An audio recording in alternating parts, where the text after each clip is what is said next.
It's fulfilling the promise that happened in the 90s, so it's finally here. Stephen Brachtenbach tells us he's been waiting for virtual reality technology to catch up to the hype for 3 decades.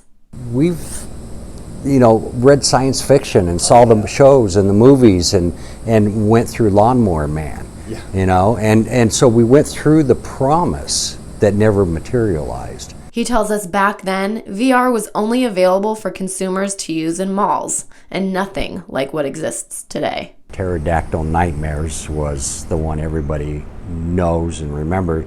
And it was this huge thing you pulled down over your head, and you would do this, and that was it. And it was very cool. And then, Brachtenbach says, it all went away. Because we didn't have the technology. They didn't know where to go from there. 2013, I think, was when it first started to come back. And that was because of a kid, Lucky Palmer, who had kind of figured out, hey, cell phones, they have all the technology we need to do VR. Palmer and Doom creator John Carmack would later come together to build the Oculus, which was purchased by Meta in 2014. I was in the cell phone industry when it began and got to see all that. And I was an advocate for it. It was beautiful. And then the internet, got to live through that. And now this. This is almost like those two getting married and here's their kid, the VR. Brachtenbach opened the virtual reality experience in 2016, one of the first VR family entertainment centers in the world, here in Veneta, Oklahoma. He tells us his vision for VRXP materialized through private chats with 6 of his buddies on Reddit. And we started to just kind of come up with, can we create like an arcade-like? And, just put a couple machines in and, I've got like 10 of them now, but at the time I had 2. It wasn't to make money. It was to show it off, just so people could see it. And literally just before the pandemic, it was like became a business. It was like I didn't have to put money back in. It was paying for itself. It was like, this is exciting. Then the pandemic hit, and then it was like, oh, now what?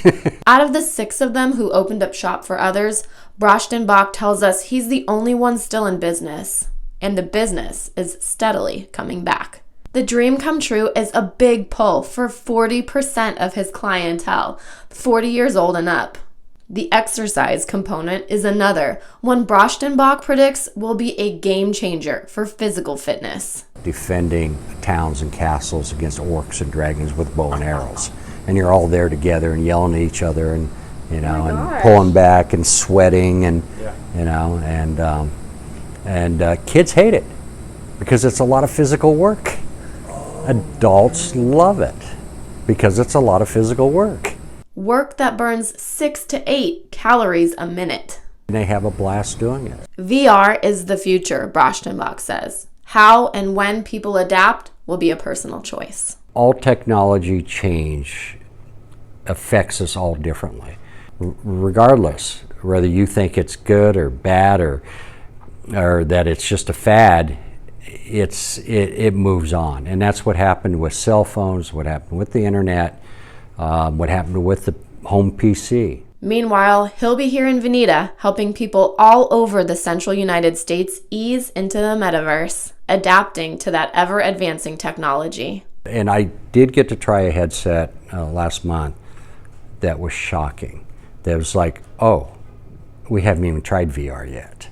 Like you're there. Yeah, it's almost real. It's so, you literally have to like pull it off your head and peek and because it shocks your entire system. So that type of technology is there, and there's tons more coming. So it's not even close. We're not even close yet.